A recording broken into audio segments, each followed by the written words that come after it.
Together with Earle Sports Bets, yeah, the twins, they be checking in. Stacking up, green is the scene that you're stepping in. Winning is a trend, and we stay making dollars. Nerd talk with the sports bet scholars. Yeah, it's R.I.P. to the bookies. R.I.P. to the bookies. R.I.P. to the bookies. R.I.P. to the bookies.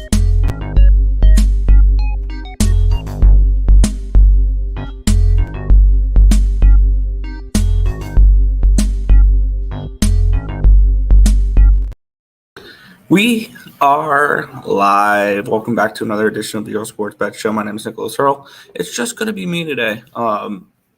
It's just going to be me running solo. It's only five. We have 6 games in the MLB, 5 lines available, and then 1 football game as well. So I'm going to probably be a little bit of a shorter show today because we just don't have as many games to go over. But we have the return of NFL, which is super exciting. We have the Chiefs and the Lions. We're going to go over that game first, and then we're going to get into baseball afterwards there.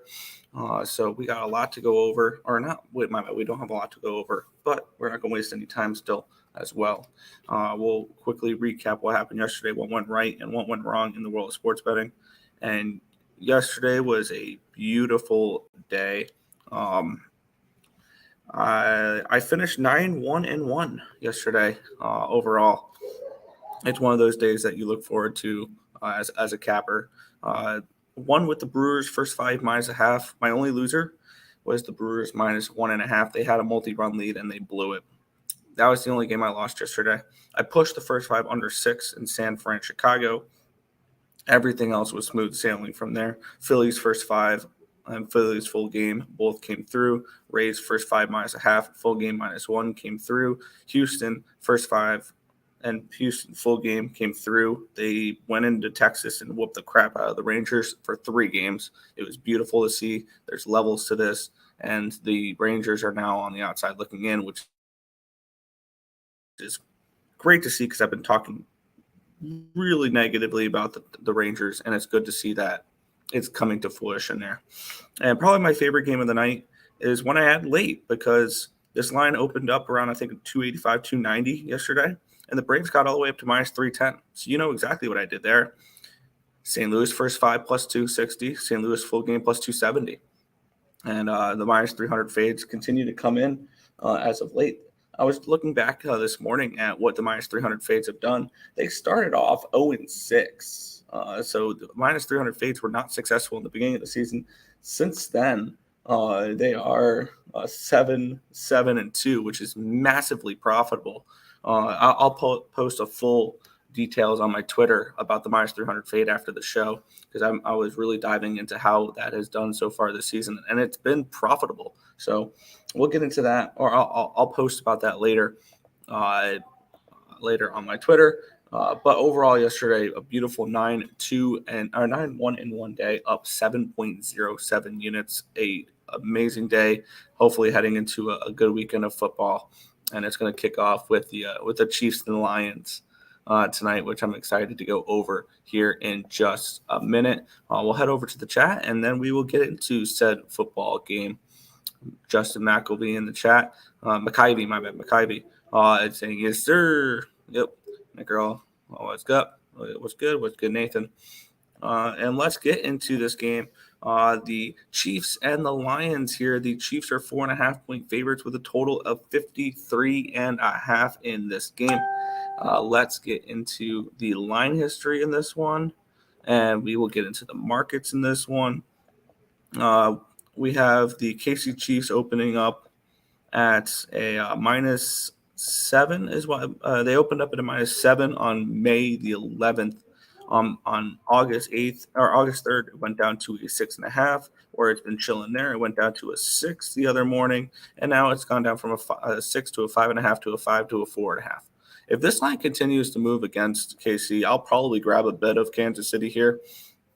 And for this game, I have not played a play on the side though. I did make a play on the total here, and we're going back to the well from last year that was super, super profitable. That was primetime unders.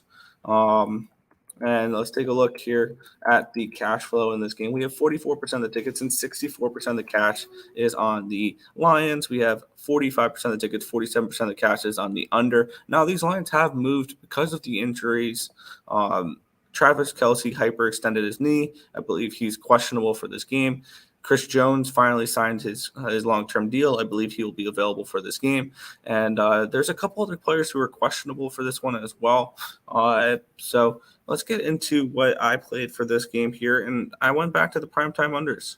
I got this half at a 27 at minus 105, and I got the full game at a 54 at minus 110. You can now get 53.5 and 27, but the 27 is juiced to minus 118. I'm still fine with that here. I think this line should be more towards the 51 range because when we look back at the last 9 seasons and this number, it's gone under that 53.5, 54 number 7 of the last 9 years, the opening game.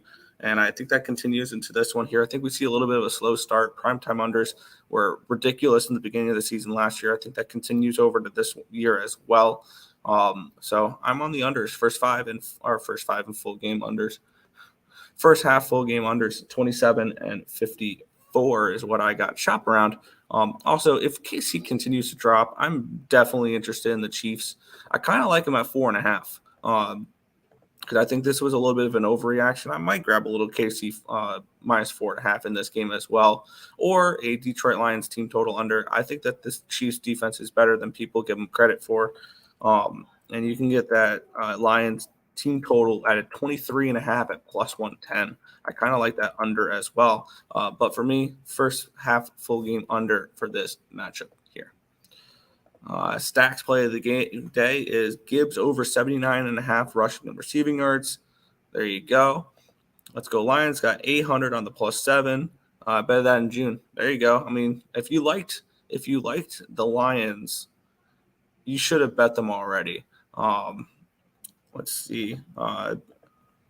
You can. I mean, because now with the Chiefs, can I get that first half under a field goal? No, it is a field goal on my book because I saw.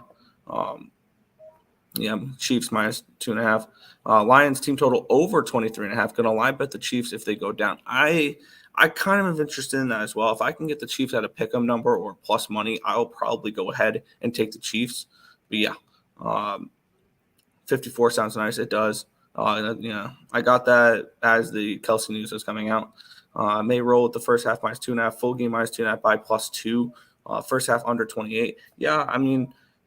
I don't hate that either. You can also, So I'm just going to roll with the unders for right now. I don't know if I'm going to add anything. I think this is a live betting game, and if I can get less than a field goal with the Chiefs, I'm interested during live. Or I either want either that or minus 125 or better.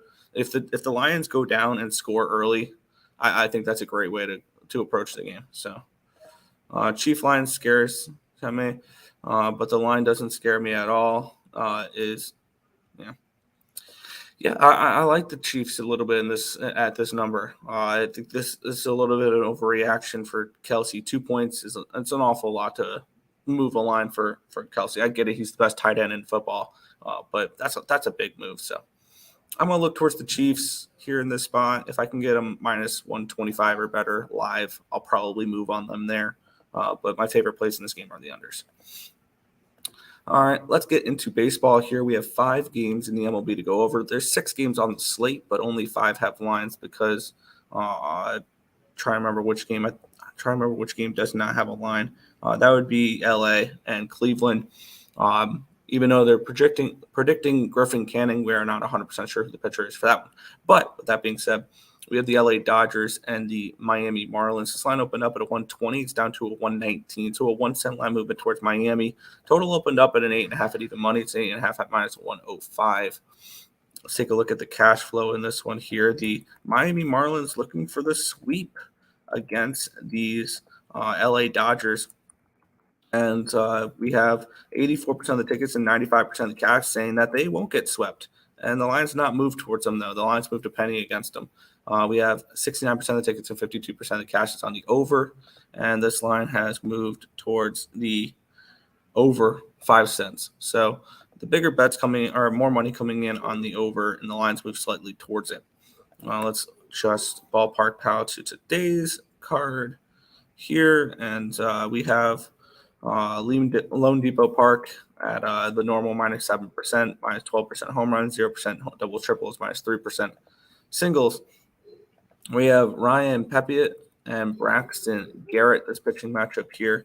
I'm trying to see how much Pepiot's really pitched since coming back. He's pitched 3 times in the last the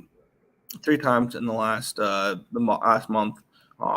He gave up 1 earned run against this Miami Marlins team on the 19th. He gave up 1 earned run against the Guardians, and he shut out the Diamondbacks through 5. So he's been really good. A 1.29 ERA, 0.71 WHIP, 9 strikeouts per 9, which is 26%. 1.29 walks per 9, a 2.06 BABIP, a 3.04 FIP, and a 3.22 SIERA. On the flip side, we have Braxton Garrett with a 2.79 ERA, 0.97 WHIP, 4.34 strikeouts per 9, which is 12%, 0.93 walks per 9, a 2.39 BABIP, a 4.16 FIP, and a 4.58 SIERA. Bullpen advantage going towards the Dodgers, 3.33 FIP, 3.64 SIERA compared to 4.01 and 4.12. Hitting advantage does go towards the Dodgers, 112 WRC plus, which is 12th, compared to 98, which is 19th. This is another spot where all my X's and O's point towards the Dodgers. The Dodgers have recent form, the pitching advantage, the bullpen advantage, the hitting advantage. The only thing is that all the money is on the Dodgers, and the lines move towards the Marlins, which is going to probably keep me off the game. And it's done that the entire series for me because my numbers point towards the Dodgers, the markets point towards the Marlins, and the markets have been right the first 2 games. And I'm not going to contradict that here. I'm going to lay off. I would lean Miami first 5 if I had to get to anything in this game because there's just no way I'm betting the Dodgers with the way this market is moving. So it would be Marlins first 5 or nothing for me. Which is end up going to be a nothing for me in this one. Let's see. How much should the best tight end in NFL be worth? 1.5 points, 1 point? I'm also somebody who thinks that I think the only player worth anywhere close to a field goal or more is the quarterback. Honestly. I hit the like button like an adult. Damn right. Shit. Thanks, Nathan. I can adult too. There you go. Mookie bets over 1.5 bases. All right. No problem. I can bet a stack on CO to beat Nebraska this morning. Or you bet you obviously didn't see my video. Nebraska. Nebraska is the play there in that game. But yeah. Everyone get those members up. It pays for itself and it shows a little respect. We appreciate it. We don't require people. We won't beg for people to do that, but if they want to, it is available for them to do. But we won't beg for it like that. Looking like I'm about to lose a hundo on Slovenia. Ouch. I do like the Buffs, even though everybody is humping up on the Huskers. No, everybody humping up on the Huskers. I've seen everybody and their mother on the Colorado. Colorado has more tickets and money bet on them this weekend than every NFL team at the moment. If there's ever a game where nobody's humping up on the Huskers, it would be a massive, massive loss for the sports book if Colorado wins and covers this year week. Yeah. Good morning, all. Feeling great. Let's get it. Miami moneyline, Dodgers locker room in shambles. I can see that. Good morning. Had a much needed day yesterday. Absolutely, me too. I don't think the Marlins sweep the Dodgers. There's no way they do, right? Lean Dodgers race to 2. Yeah. What? You're back in Nebraska? You're goddamn right I am. Yep. I wasn't saying you were. But no, you're good. You're good, Justin. I wasn't saying you were. Coach Prime keeps receipts. Okay, he can keep receipts of this L coming this weekend for him. We'll move on. We have Seattle and Tampa Bay, the Mariners minus 125 favorites with a total 8.5 in this game. Let's take a look at the line history here between Luis Castillo and Zach Littell. Line opened up at a 135 for Seattle, down to a 124, so an 11-cent line movement towards the Rays here in this spot. We have this line opened up at an 8.5 at even money. It's still an 8.5 at even money. Let's take a look at the cash flow in this game, see if it represents a move towards the Mariner, or move towards the Rays, and a move towards or a no move. And wow, 76% of the tickets and 99% of the cash is on this over. 55% of the tickets and 56% of the cash is on the Mariners, and the lines move towards the Rays. So a little bit of a reverse line movement there. Looking at the ballpark pal, we have Tropicana Field at minus 7% runs, minus 4% home runs, minus 4% double triples, minus 6% singles. Luis Castillo and Zach Littell. Luis Castillo, 3.09 ERA, 0.97 whip, 7 points per nine, which is 22%, 1.69 walks per nine, a 247 BABIP, a 3.38 FIP, and a 4.24 SIERA. On the other side, we have Zach Littell, 5.53 ERA, 1.16 whip, 6.83 strikeouts per nine, which is 18%, 0.65 walks per nine, a 274 BABIP, a 5.46 FIP, and a 4.66 SIERA. Bullpen advantage going towards Tampa, 3.42 FIP, 3.51 SIERA compared to 3.58 and 3.52. Hitting advantage actually goes towards the Mariners, 137 WRC plus, which is number 2 in baseball against righties the last 30 days compared to 131, which is 4th. I want to take a quick look at Littell's numbers here and what Littell has been doing recently. He's given up 4 earned runs in 3 consecutive starts. He gave up 4 against the Guardians, 4 against the Yankees, 4 against the Colorado Rockies. But previous to that, he had been pitching pretty well. And on the flip side, I believe Luis Castillo actually has been struggling a little bit. He's coming off giving up 5 earned runs against the New York Mets. He gave up no earned runs against the KC Royals and 1 against the White Sox, but then 4 against the Royals the previous time, 1 against the Orioles, and 7 against the Angels. So Luis Castillo is just massively inconsistent, it looks like here. And the market move against the Mariners makes me interested in the Rays in this spot here. I think I would limit it to maybe the Rays do have the bullpen advantage long term. Both these bullpens are really strong though.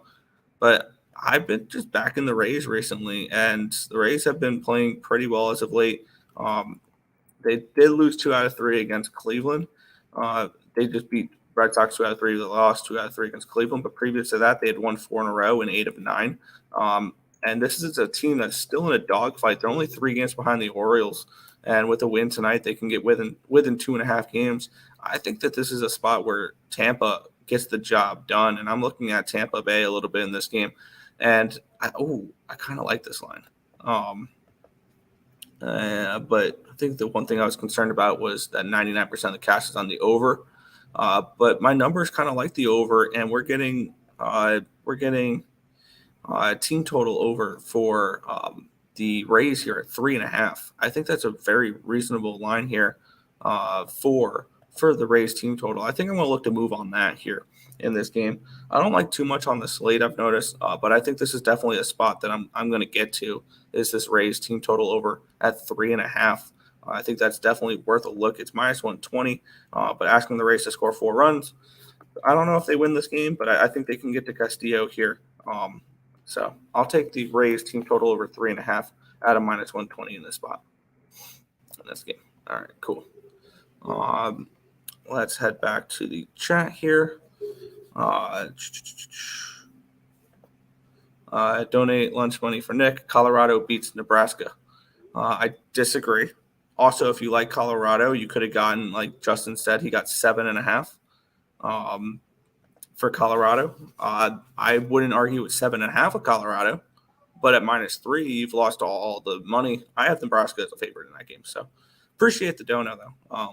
Huge shout out to you for the $9.99 dono there. Just got here. What was the KC Detroit pick? First half under 27, full game under 54. I got full game. I would take the 53.5 too. And if KC goes down, I'm going to look to live bet the Chiefs. That's the way I'm going to approach that game tonight. I said Pirates yesterday on ESB. Everyone liked the Brewers. The Brewers run line was my only loss yesterday.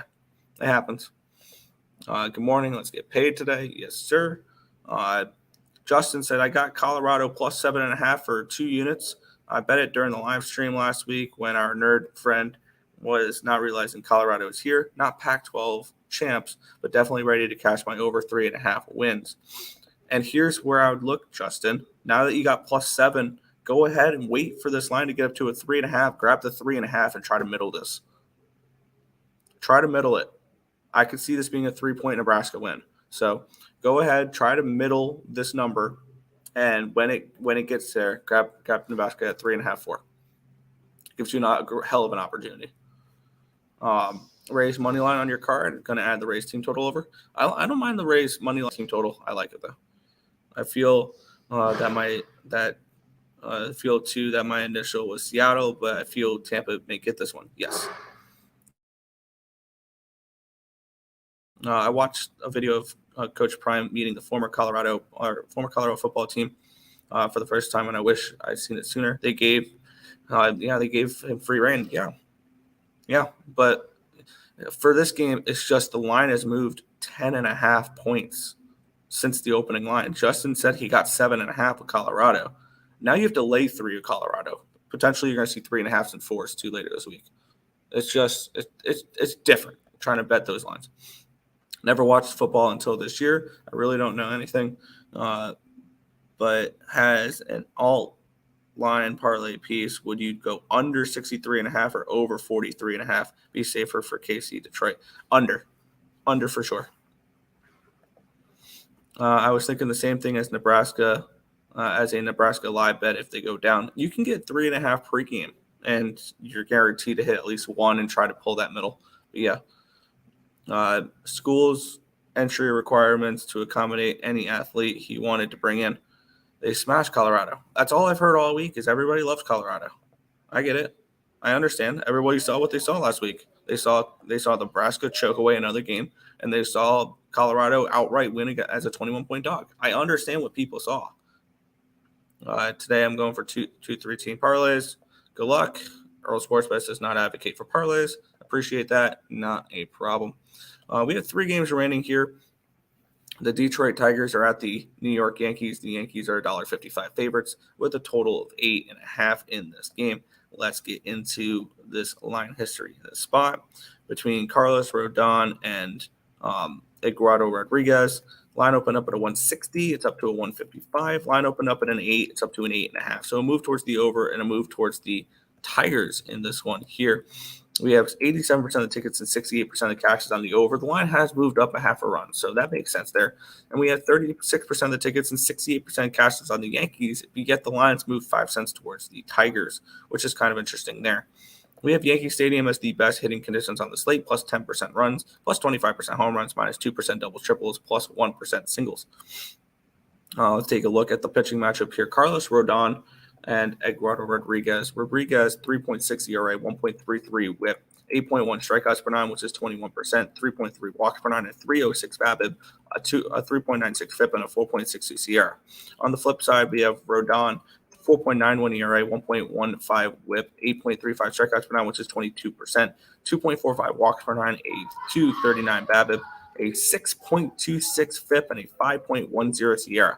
He's not been good, Rodon, in a Yankee uniform. Open advantage goes towards the Yankees, 4.00 FIP, 3.77 SIERA compared to 4.82 and 4.41. The hitting advantage is a massive one towards the Yankees here as well, 153 WRC plus, which is 4th, compared to 76, which is 28th. I'm looking at the over in this game. There's good hitting conditions. The lines move towards it.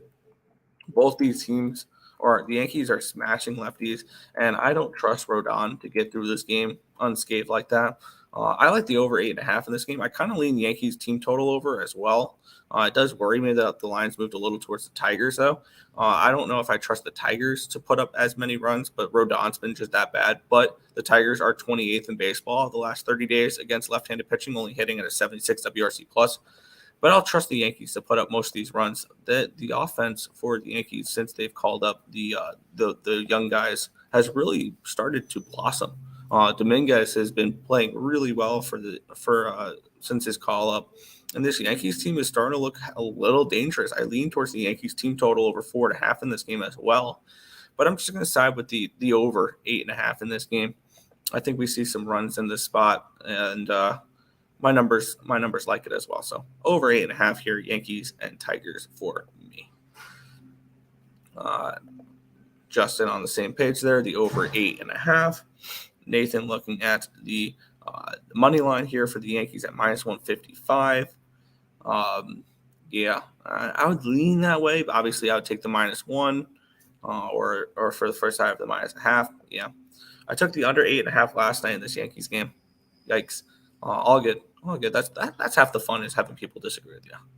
Where's Tim? I feel a need to confess that I bet the Texas Rangers last night. He's not going to be at this one. He got caught up at work, and he won't be on this show. He'll be back tomorrow. Small slate, so just going to run it solo here. Yeah, the last couple games I just blindly bet the Astros, and they whooped ass. I do like the over 8.5 as well. Yeah, me too. All right, let's get into this one here. Everybody's favorite game, everybody's favorite pitcher, Adam Wainwright, that's going today, and I'm betting on him. The Braves are minus 330 favorites. There's your cap. There's your entire cap right there. The Braves are minus 300, minus 330 in this game. Total is 10.5 in this spot. Let's get into it, though. Wow, this line's up to a minus 340 now. The line opened up at a 290. This line opened up at a 10 at minus 120. It's up to a 10.5 at minus 115. So a move towards the over and a big move towards the Braves here. No surprise there. We have 78% of the tickets and 87% of the cashes on the Braves, and we have 84% of the tickets, 94% of the cashes on the Braves run line. 85% of the tickets, 76% of the cash is on the over in this game. This line has moved up. Last start for Adam Wainwright, he actually looked good. He went 5 innings. I believe he went 5 innings against the San Diego Padres, only giving up 1 run. It was arguably his best start of the year. My bad. He went 6 innings, giving up 1 earned run on 8 hits, 3 walks, only 1 strikeout. He doesn't strike out many batters, but it was his first start where he actually looks good. And now, granted, he's going to face his toughest challenge here in this spot with the Atlanta Braves offense. But with that being said, I'm getting plus 304 with the St. Louis Cardinals here in this spot. I'm getting plus 270 for the first 5. I'm going back to the well here. I cashed with the Cardinals first 5 full game yesterday. I'm going to go right back to it today. Plus 270 for the first 5, plus 295 for the full game. And yesterday proved once again that we shouldn't have minus 300 favorites, because minus 300 favorites are massively non-profitable this year, especially if you split it between first 5 and full game. I did notice that first 5s are more profitable than full games, and I will break down those entire numbers once I'm completely done with it. But just looking at the numbers behind it, it looks like the first 5s did hit at a higher clip than the full games, because sometimes they'll win the first 5 and then the better team takes over late. But yeah, for me, this one's pretty plain and simple. I knew it last night when I capped this game that I was going to be on the Cardinals. I'm back on the Cardinals today, plus 270 first 5, plus 304 full game Cardinals. And I have to back Wainwright. I know that's scary. It is what it is. Cardinals for me. I also threw a stack on a World Series prop last night. Any state to win at minus any other state to win at minus 130, especially betting the Astros don't win. Their list excludes Maryland and excludes Georgia. All right, fair. Does it have Wisconsin on it? I think the Brewers are a team I'm liking. But yeah. He looked good, but his velo is still down. His breaking pitches don't break. Over 3.5 earned runs, minus 135 for Wainwright. That's fair. This is the minus 300 fade for me. It's been profitable all year. It's my angle. Adam Wainwright day. Cardinals, hell no. I mean, I heard that yesterday. Saw it happened. Worst team in the league beating the shit out of the best team in the league. This league's crazy. Oh, by the way, there's no way the Braves get swept, right? I mean, the Cardinals have come in and they've won the first 2 games of this series. There's no chance the Braves get swept, right? I bet. Matt Olson, RBI minus 115 on my card. Good luck. I'll fill in for Tim. Don't bet Texas Rangers. The Orioles are the most profitable team in baseball. Neither of those teams are playing today, but yeah. Yep. Lost the last 2 games with the Braves. I won't lie. Yeah, I was on the Cardinals the first game. I stayed off, I was on the Cardinals last night. I stayed off the first game. Should have bet the Cardinals the first game. But yeah. But we'll head to the final game on the card. The Cubbies are minus 155 favorites, total of 8.5 in this spot. Let's get into it here. The line history in this spot between Ryan Nelson and Javier Assad. Line opened up at a 185 for the Cubs, and it's come down to 157. So a big line movement towards these Diamondbacks. Line opened up at an 8.5 minus 115. It's down to an 8.5 at minus 110. So a small move towards the under and a big move towards Arizona in this game, where we have 69% of the tickets and 81% of the cash is on the Diamondbacks here in this spot. So the line move makes sense there. And we have 79% of the tickets and 56% of the cash is on the under in this game as well. And the line has moved slightly towards the under in this game. Taking a look at Ballpark Pal, we have Wrigley Field as the worst hitting conditions on the slate. Minus 15% runs, minus 22% home runs, minus 5% doubles, triples, minus 4% singles. So definitely looks like the wind's blowing in, and maybe runs might be hard to come by in this game. Ryan Nelson has really struggled as of late. I'm trying to see how much he's pitched as of late, though, because I have his ERA the last 30 days at an 18. He's pitched once in the last month. He gave up 6 earned runs and 7 hits again in 3 innings against the Padres on the 11th. He's not pitched since the 11th of August, though. So Ryan Nelson, a big question mark for this on the other side. He's been decent. He went 8 innings, gave up no earned runs on 7 hits in his last start against the Reds. A 1.95 ERA, 1.03 WHIP, 6.57 strikeouts per 9, which is 19%, 2.43 walks per 9, a 2.35 BABIP, a 4.02 FIP, and a 4.52 SIERA. Bullpen advantage going towards the Cubs, 3.74 FIP, 4.07 SIERA compared to 4.89 and 4.26. Slight hitting advantage towards the Diamondbacks here, 102 WRC plus, which is 15th compared to 101, which is 16th. I would lean towards Arizona in this game if I had to bet anything in this spot. I just don't know if I can trust Ryan Nelson here, who hasn't pitched in a hot minute. So this is going to be a stay-off spot for me. I'm going to be involved in just the middle 3 games here. Start with the pass, end with the pass in this last game. So, but that is the full card for this one here. Cameron saying Cubbies. Justin saying Diamondbacks. I do lean Arizona in this game. If I had to bet a side, it's Diamondbacks or nothing for me. But yeah, over for I'm not fat. There you go. Munchie, that's what I was thinking, Justin. And Cameron likes the over as well. I could see the over in this matchup. But that is the entire slate for today. That means it is time for housekeeping. If you guys are new to the channel, be sure to hit that thumbs up button and subscribe. Also follow Earle Sports Bets on all of our social medias. The links to those are in the description down below. If you guys want to help support the channel even more, you can become a member at $4.99 a month. You guys will get access to our member-only videos, which are going to be college football and NFL every week, going over our entire card for NFL and college football. Also, during college basketball season, we'll have member-only videos for our entire college basketball card for probably 3 to 4 a week for that. So if you want to help support the channel even more, you can do that as well. But a quick little recap for today, and then we will head on out. For the NFL game, I'm rocking with the first half under 27, the full game under 54. And then in the MLB, we are going with the Rays team total over 3.5 at minus 120. We are going over 8.5 Yankees and Tigers, and we're going with the Cardinals first 5 plus 270, full game plus 304. Good night, Munchie saying good luck, everybody. Good luck, great show. Appreciate it, Justin. I like the Cubbies, but the whole money thing always makes me second guess. Yep, all good. In and out. Yep. But that is going to do it for today's show. I want to thank you guys, as always, for watching, and we'll catch you tomorrow for another edition of the Earle Sports Bet Show. Good luck, guys.